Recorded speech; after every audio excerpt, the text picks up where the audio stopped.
নমস্কার, আমি টিনা। আশা করি আপনারা প্রত্যেকেই যে যেখান থেকেই দেখছেন না কেন প্রত্যেকেই ভালো আছেন।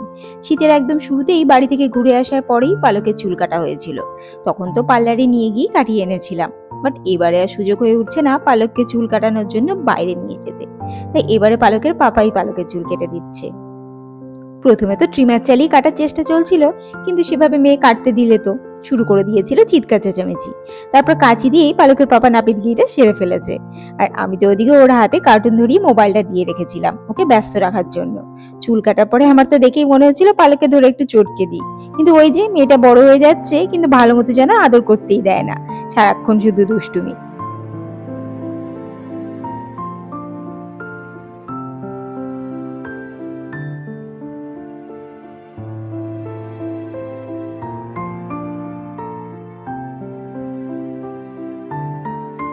সকাল করে বাড়িতেই আজ মাছ রাখতে পেরেছি। পালকের জন্য জ্যান্ত কাতলা মাছ রেখেছি, সেটা দিয়েই সবজি দিয়ে আদা জিরে বাটা দিয়ে পাতলা করে ঝোল বানিয়েছি। পালকের ক্ষেত্রে যেটা দেখেছি, ওর ভীষণ পছন্দের দুটো জিনিস হলো মাছ আর ফলের মধ্যে কলা, যেটাকে প্রতিদিনই দিলে পরে ও কিন্তু সুন্দর খেয়ে নেয়। মাছটা এখন ওকে প্রতিদিন দিচ্ছি না, অল্টারনেট করে একদিন ডিম একদিন মাছ দিই। যেহেতু ডিমটা ওকে ভাতের সাথে খাইয়ে দিলেই ও সুন্দরভাবে খেয়ে নেয়, শুধু দিলে মোটেই ভালোভাবে খেতে চায় না।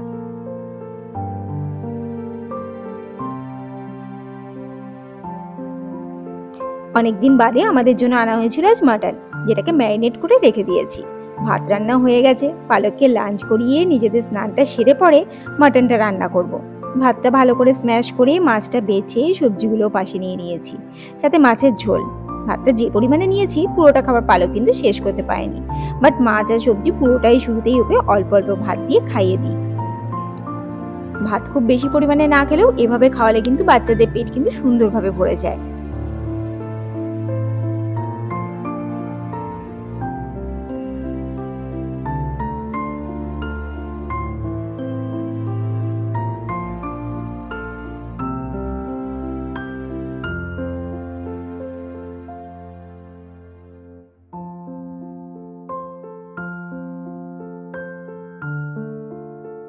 আমাদের লাঞ্চে মাটনের ঝোলের পাশাপাশি ছিল উচ্ছে ভাজা, স্যালাড আর টক দই। যেটা প্রতিদিনই প্রায় আমাদের লাঞ্চে থাকে সেটা হলো টক দই। সন্ধ্যেবেলাতে আজ বেরিয়েছি, আজ আছে স্টাইল বাজারের ওপেনিং।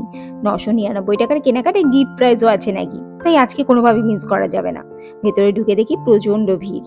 আর এই ভিড় দেখে পালক কি করবে যেন বুঝে উঠতে পারছে না।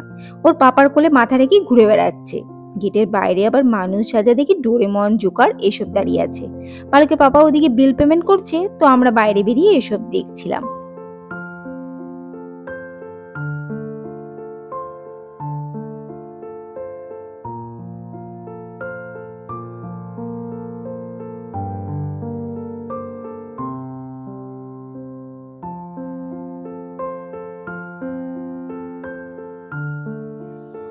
বাইরে বেরোনো অথচ কিছু না খেয়ে বাড়ি ঢোকা যাবে না, তাই স্টাইল বাজারের পাশে ক্যাফেতে ঢোকায় সেখানে পালকের জন্য নিয়েছিলাম ডোনাট।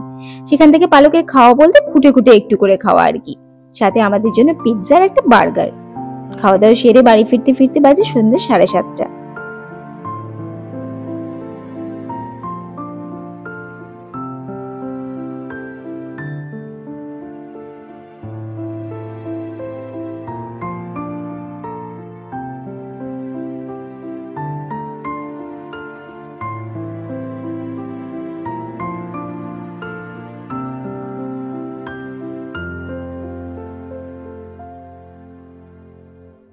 ফ্লিপকার্ট থেকে 2 ধরনের ডেটস অর্ডার করেছিলাম, সেটাই এসেছে। এর মধ্যে ব্ল্যাক ডেটসটা ভীষণই ভালো খেতে।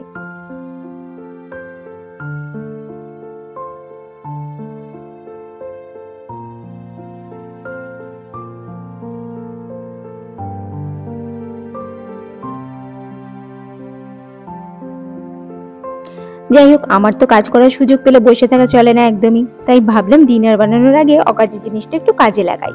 অনেকটা পরিমাণ বিস্কুটের গুঁড়ো জমে গেছিল, সেটা দিয়ে বানাবো কেক। বিস্কুটের গুঁড়ো মিক্সিতে ঘুরিয়ে ভালো করে গুঁড়ো করে নিয়েছি। যে কটা দানা থাকবে সে কটাও ভালো মতো গুঁড়ো হয়ে যাবে। তারপর বড় ছাঁকনি দিয়ে বিস্কুটের গুঁড়োর সাথে বেকিং পাউডার 1 চামচ, চিনি গুঁড়ো আন্দাজ মতন 2 চামচ, কোকো পাউডার দিয়ে ছেঁকে নিয়েছি। তারপর একটা ডিম, ভ্যানিলা এসেন্স দিয়ে মিক্সিতে ভালো মতন ফেটিয়ে ওর সাথে মিশিয়ে দিয়েছি। দিয়েছি পরিমাণ মতন সাদা তেল।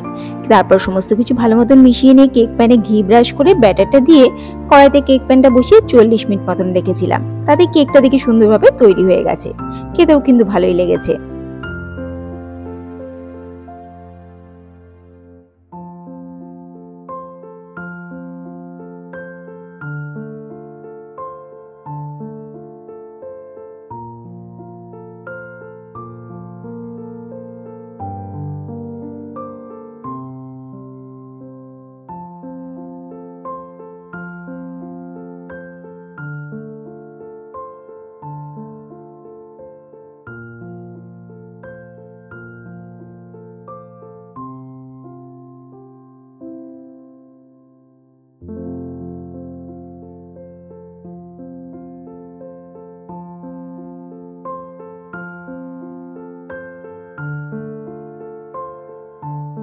বাইরে বেরিয়েছিলাম ঠিকই, কিন্তু আমাদের চা খাওয়াটা বাদ পড়ে গেছে। তাই চা বানিয়ে সাথে নিয়েছি হোমমেড সুজির ইডলি। একদম হালকা মিষ্টি, আর মিষ্টি স্বাদের জন্য আমি তাল মিছরি গুঁড়ো দিয়েছিলাম, তাতে পালককেও অনায়াসে দেওয়া যাবে। আর এই সুজির ইডলি পালক কিন্তু দারুণ পছন্দ করে। রাতের ডিনারে আজ অনেকদিন বাদে বানিয়েছিলাম পনির, রুটির সাথে সিম্পল আলু পনিরের নিরামিষ তরকারি। আজকের ভিডিওটা তাহলে এইটুকুই থাকছে। ভিডিওটা দেখতে দেখতে যারা একদম শেষ পর্যন্ত চলে এসেছেন, আপনাদের যদি ভিডিওটা ভালো লেগে থাকে তাহলে অনুরোধ রইল ভিডিওটাতে একটা লাইক করার। আর এরকম আরো নতুন নতুন ভিডিও দেখার জন্য আমার চ্যানেলটাকে সাবস্ক্রাইব করে রাখতেই পারেন। ভালো থাকবেন, সুস্থ থাকবেন, ধন্যবাদ।